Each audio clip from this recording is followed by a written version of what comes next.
Ooh, yakety mac.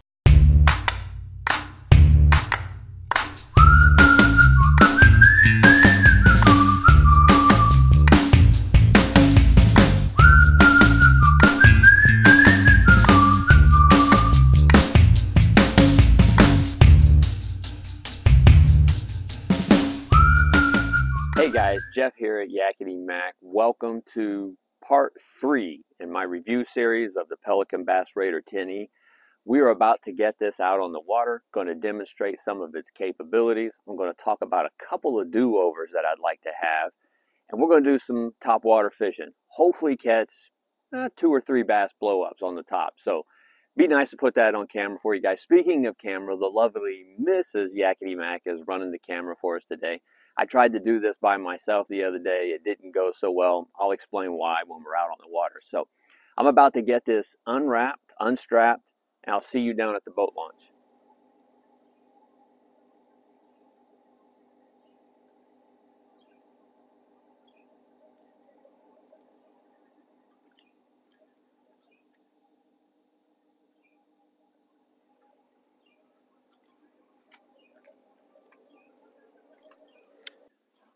So here we go, guys. Let's see if we can get some fish here on top. I want to talk about the trolling motor for just a second.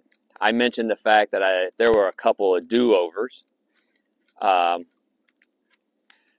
Trolling motor would probably be one of those, and I'll explain why. So I went with a 55-pound thrust Minn Kota. I don't know if you can get a shot of it here or not. It is a great trolling motor. Nothing wrong with it at all. But one of the reasons I consider that a do-over is because of the fact that the wires coming out of the 55-pound thrust motor are a much thicker gauge than the wiring that's going through the boat. That concerns me a little bit. Pelican says that they want a 30-pound thrust max on this boat, and now I understand why. So that concerns me a little bit with those thick wires coming through. I've not had any issues out of it. It's not given me any problems. But it is a concern of mine. And I could have saved about $150 had I gone with a 30-pound thrust. So that is an area on the trolling motor that I guess one do-over that I'd like to have again. I don't know that I will go down to a smaller motor just because I've already invested into this one. But so in the battery, kind of the same thing. I went with a 100 amp hour lithium battery. Is an EPOCH, E-P-O-C-H. When you're talking lithium batteries, you can get anywhere from a $300 off of Amazon up over $1,000 for some of the other ones. This one cost me $600. So I kind of went middle of the road on that one. And I can tell you, typically when I'm out fishing, I only come out for about 4.5 to 5 hours or so. And at no point in time have I ever used more than 10% of the juice of the battery. I still have 90% juice left when I'm done. And so, once again, that was an opportunity where I could have saved a lot of money had I gone with, say, a 50 amp hour lithium battery.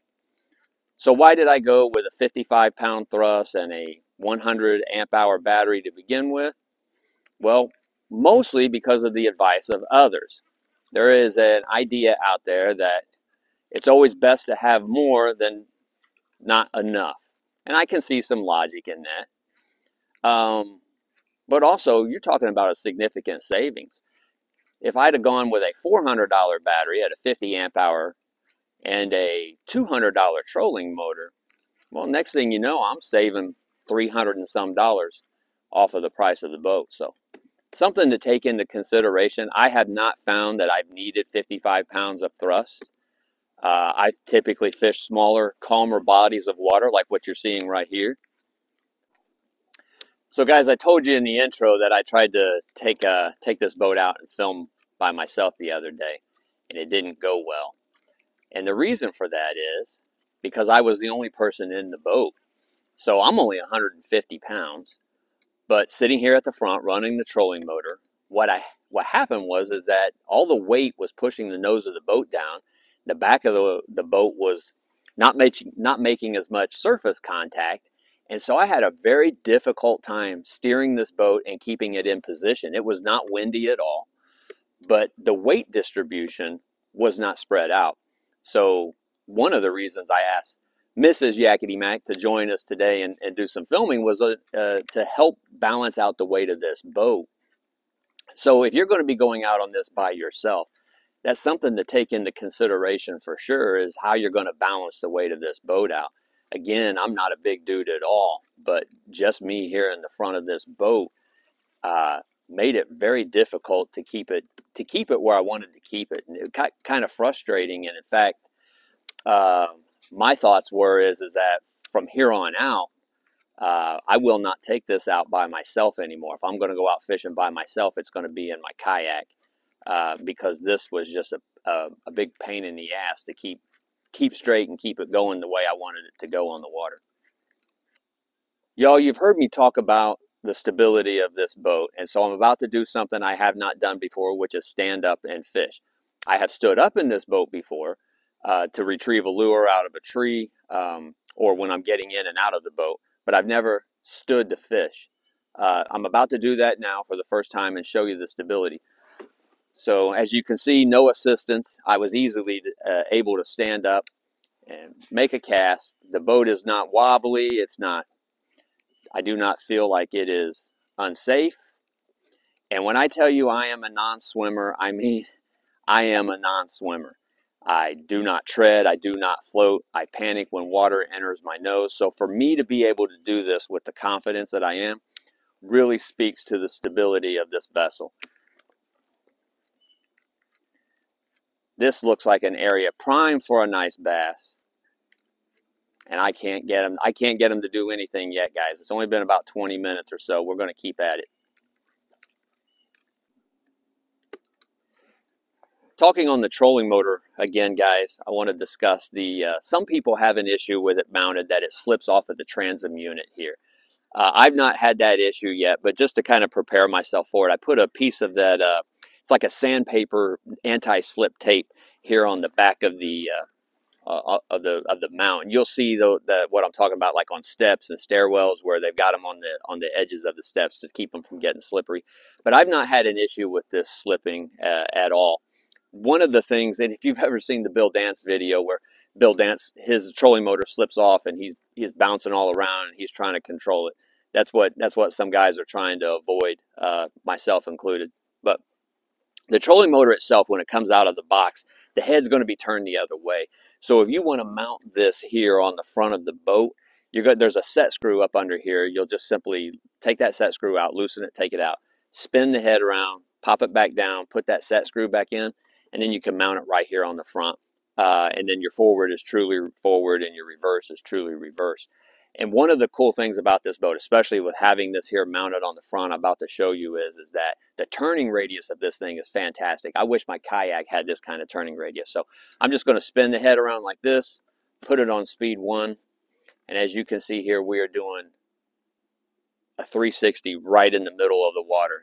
This thing, you don't need much room to spin this thing around and turn this at all. That is great. Again, I wish my kayak, I've got to make more of a sweeping turn. So guys, I talked about in my setup video, putting this rod tube holder here on the side of the crate. This is what I mean by having someplace to store your rod while you're changing out. So I'm changing out lures here. My walker was not getting any action this morning, so I'm going to try a whopper plopper. So I'm able to put the fishing rod right here, tie on what I need to tie on. I got my bait all ready. This style of fishing is, I'm pretty slow. I'm not covering a ton of water at any given time.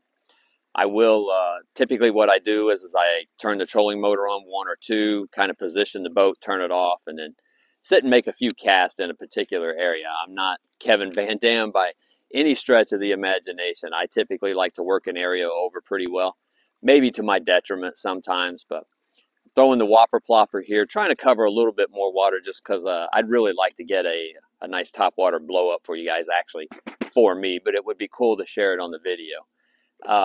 But as you can see, I turn the trolling motor on, bump it, let the boat drift a little bit, and I'm sure that aids a lot in my conserving battery power and why I only use about 10% whenever I'm out on the water. I just had something chasing after this whopper plopper here.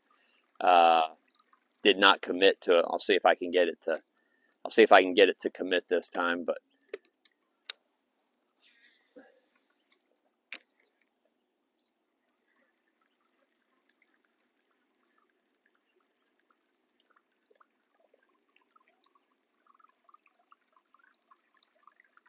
no go on that one, guys. We're going to keep at it.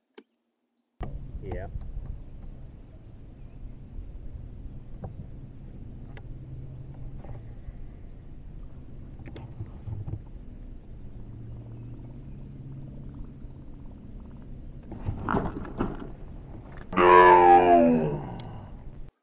Well, guys, I sure do hate it, but it looks like I'm going to get skunked today, but that's okay. It's a gorgeous day, and we got out and got to do a little bit of fishing. We talked about the boat, which is what we set out to do in the first place. I appreciate you checking out this third video. If you've not seen video 1 or 2, check those out if you would. Watch them in order. Gives a comprehensive view, my view, of the Bass Raider and what I think of it and what I've learned so far. And I plan on posting more videos. I definitely am getting ready to get involved in kayak fishing tournaments. And I'm going to be doing some video of those where I'm out on the kayak and trying to compete. That's a whole other ball game. Hopefully can learn a lot from other guys.